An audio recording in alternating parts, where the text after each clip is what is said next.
السلام علیکم ورحمۃ اللہ۔ آج کے سبق کے اندر ہم سورہ بقرہ کی آیت نمبر 67، 68، 69 یعنی 67، 68 اور 69 یہ 3 آیتیں پڑھیں گے۔ تو چلیے سبق کو شروع کرتے ہیں۔ کلاس کو شروع کرنے سے پہلے آپ سے گزارش کروں گا کہ آپ ویڈیو کو پورا دیکھیں تاکہ آپ کو صحیح طریقے سے سبق سمجھ میں آ جائے۔ اگر آپ پورا نہیں دیکھو گے تو آپ کو سبق سمجھ میں نہیں آئے گا اور قرآن کریم کی آیات کے اندر پھر آپ سے غلطی ہونے لگیں گی، اس لیے ویڈیو کو پورا دیکھیں۔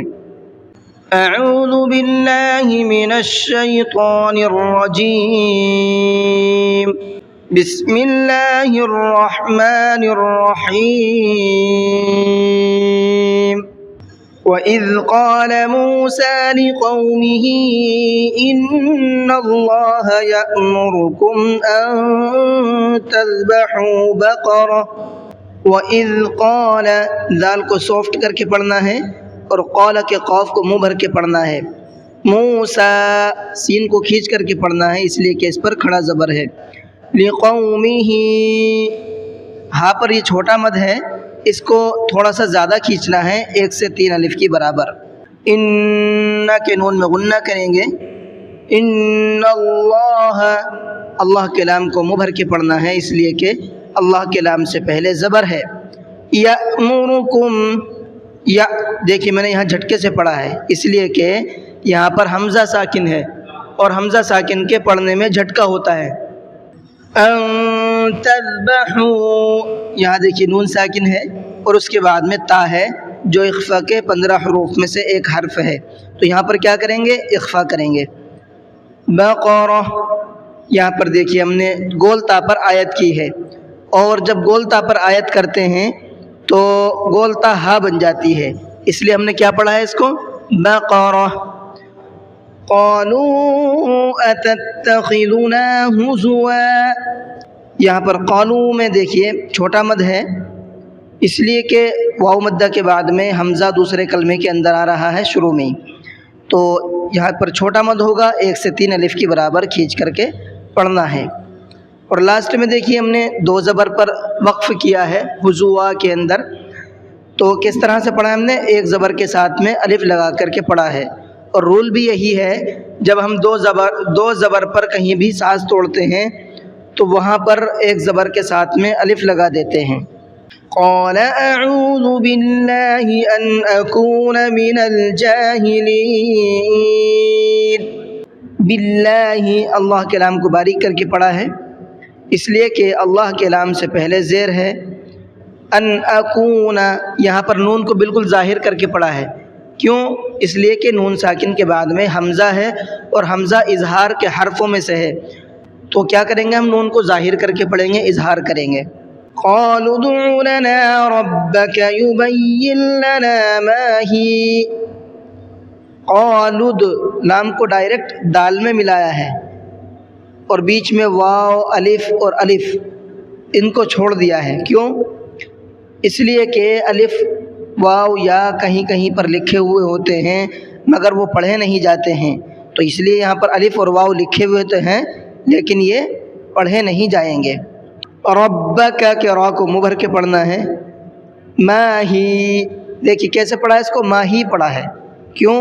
یہاں پر دیکھیے یا پر زبر ہے اور آگے علامت وقف ہے، تو جب ہم 1 زبر پر وقف کرتے ہیں تو اس کو ساکن کر دیتے ہیں، تو یا پر زبر ہے، یا کو ہم نے ساکن کر دیا، تو کیسے پڑھیں گے اب؟ ہایا زیر ہی، ما ہی، سمجھ میں آیا؟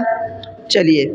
قال انه يقول انها بقرة لا فارض ولا بكر، انه کے نون میں غنہ کرنا ہے، یقول کے قاف کو منہ بھر کے پڑھنا ہے۔ بقرۃ اللہ، تنوین کے بعد میں لام ہے، یہ قاعدہ آپ کو کل بھی بتایا تھا، تنوین کے بعد میں جب لام آتا ہے تو وہاں پر غنہ کچھ نہیں کرتے ہیں، غنہ اخفا کچھ بھی نہیں، صاف صاف پڑھتے ہیں، تل اس طریقے سے آپ کو نہیں کرنا ہے، ٹھیک ہے۔ فارض،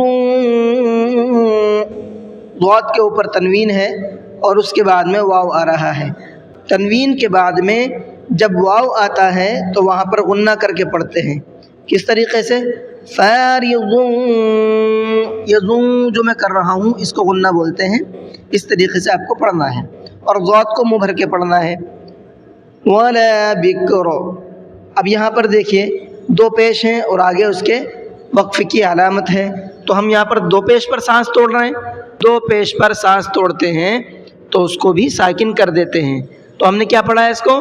ولا بکر عوان بین ذالک، عین کو حلق سے نکال کے پڑھنا ہے، اور نون کے اوپر تنوین ہے، تنوین کے بعد میں با ہے، تنوین کے یا نون ساکن کے بعد میں با آتا ہے تو وہاں پر ایک چھوٹا سا میم بنا ہوا ہوتا ہے، جہاں پر میم پڑھا جاتا ہے، نون یا تنوین کو نہیں پڑھتے ہیں، تو یہاں تنوین کی آواز نہیں نکلے گی بلکہ اب میم کی آواز نکلے گی، نون میم پیش نم، سمجھ میں آیا؟ عوانم، چلیے فافعلوا ما تؤمرون،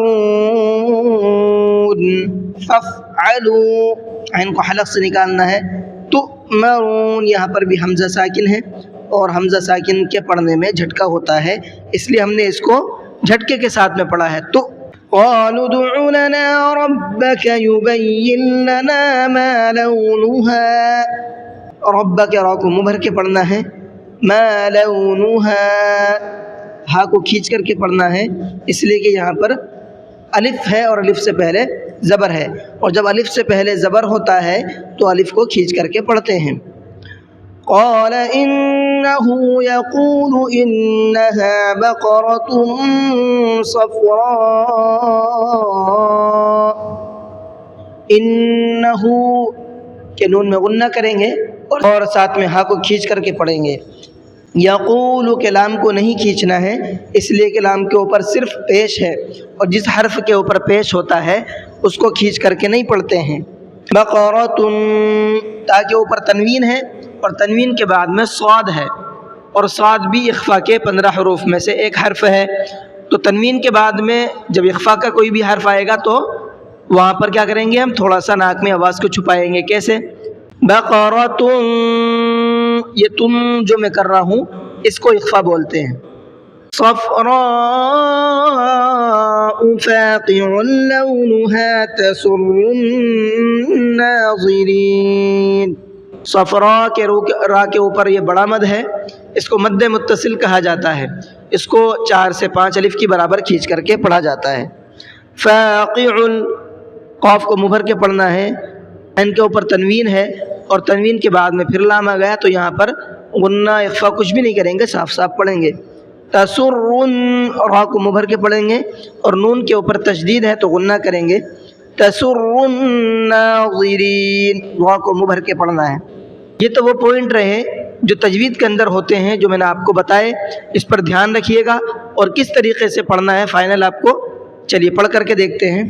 وَإِذْ قَالَ مُوسَىٰ لِقَوْمِهِ إِنَّ اللَّهَ يَأْمُرُكُمْ أَن تَذْبَحُوا بَقَرَةً قَالُوا أَتَتَّخِذُنَا هُزُوًا قَالَ أَعُوذُ بِاللَّهِ أَنْ أَكُونَ مِنَ الْجَاهِلِينَ قَالُوا ادْعُ لَنَا رَبَّكَ يُبَيِّن لَّنَا مَا هِيَ قال إنه يقول إنها بقرة لا فارض ولا بكر عوان بين ذلك فافعلوا ما تؤمرون قالوا ادع لنا ربك يبين لنا ما لونها قال إنه يقول إنها بقرة